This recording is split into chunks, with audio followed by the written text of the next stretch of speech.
diiwaan gelintu sida u socoto annaga horena u tagnay gobolkii ugu horreeyay ee gobolka Togdheer marka hore dhammaan shacbiga reer Awdal iyo reer Seleelba waxaan uga mahadnaqaynaa soo dhaweyntii diiranayd ay soo dhaweeyeen waxaan uga mahadnaqaynaa si waajibkooda u gudanayeen ay isu diiwaan gelinayeen oo shacbigu ugu jireen safafka cabashooyin badan dadku soo jeedinayeen goobaha ku yar internetka ka xumaa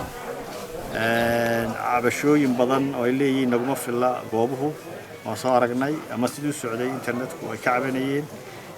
gacan cuslaa way ka cabanayeen laakiin waxa sababahaas oo waxaan u gudbinaynay fariimaha inoo soo gudbiyaan markiiba commission si wax uga qabtaan waxa kale oo inta noo weheliyay inaanu soo maray gobolka dhulka intiisa badan degmooyinka Boorama waa soo maray Saylac waanu soo maray Lughaya waanu soo maray Baki waanu soo maray dhammaan tuulooyin fara badanna waanu soo maray deegaano badanna waanu soo maray inta badan dhulka waxa ka jiray abaar majiilad adag waxa ka jirtay biyo la'aan waxa ka jirtay raashin la'aan markii hore baaq baan soo jeedinayaa beesha caalamkaba in arrinta loo soo gurmado shacbigaas tabaalaysan xukuumadana waxaan soo jeedinayaa baaq la mid ah in uu soo gurmato shacbigaas annagu xisbi mucaarad ahaan kulliba waa isku noqon doonaa wixii aanu ku qabanayno waa soo sheegi doonaa laakiin waxaan jecelahay inaanu gacan ka geysano intii taalka iyaga way gudoomiye su'aal kale waan ku weydiinay mudooyinka ugu dambeeyay idinka xisbiga wadani oo xisbi aad arkayso inuu أو صعداء سودوين تدخل سودوين هذا حزب الحاكم كيكومي يسوون الدلك الدح صعداء ده أبودي يسوون مد قرن كراين هاي لبدي نبدأ دلك هذا مريسيا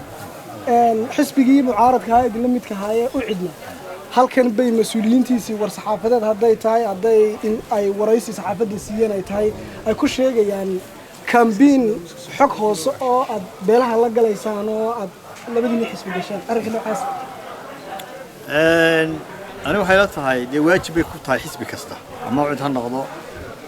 أما كلمية هالنقضاء أما وطني هالنقضاء مركو عرض دائري ديوان جرين تا وراقبين ودرتاكو إن يوجدان ديوان جرين تا وسعطة إن الشعب يقصاكر ميران على دي سجود مركو حيلاتها هاي دي هدو كجاب صديش واجب كيسي وعد وتحسبيه ذا كلام باقي ما يهين هدو عد ما جاي أنا دي حكومة إنه ما جاي هيدي حسب الكلام معارض كاين ما جاو ماشي كم يشتو أنا وحنا قلنا واجب كيجا وهنا نحوجه ونقلنا أصافر ميرنا ديوانية سعطة ونقنا عنا سعطة ونكون عنا سعطة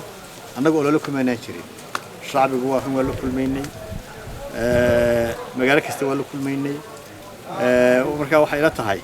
الشعب جوا إحنا نوجه مغضي النجا هنا يسبدل الدنيا يسبدل كنا ده عدي بدله يا هرت وكل مية عدي يسبدل كسوية أنا وعدي وضني وعندنا ماشي وكم قناة مركا عدة الدنيا يسبدل أي فريق وحي هذا وضني وحيلين لكن عبد الرحمن بوا حبين كم من الدولة ديو قاله وكيل عبد الرحمن نحجو رايو إثبات هذا غيب كلية عندنا باور كي دولة السنة بقى جماعة أرنك إنه عاص بالدنيا قالوا وكيل هذا حوارهم تلاك الحكومة دي ويديسه الدنيا قالها كوكبنا هاي واي حركيس نما حياله بيراهدين انت إنك lagu wareerayo dalka dhaxya oo wax la soo raadiyo saabena loola fariisto hawsha la gala xeerkii doorashadu wali ansax maaha xeerkii kala xadeyntu goboladuna ansax maaha gudoomiyadaada taladii ugu sareysay qaranka halka wax lagu kala xadeeyo jooga su'aasha noocaas maxaad kaga jawaabtaa xeerkii golaha wakiilada lagu dooran lahaa hawshiisii gacanta lagu hayaa waxaan filayaa fadhiga soo socda inuu golaha iman doono haddii ilaahay ka dhigto kala xadeynta waa xukuumadda iska leh xukuumadda taa weydiin doonta degmooyinka badan iyo gobolada badan si kala xadeynayso iyaga laga suuliyaa shaqaqadii shalay ka dhacday Lughaya aad baan uga xunahay aad baan uga xunahay lama shacbi reer Soomaaliland waxaan ugu baaqaynaa inaanay carqaladaynin oo aanay dhibaataynin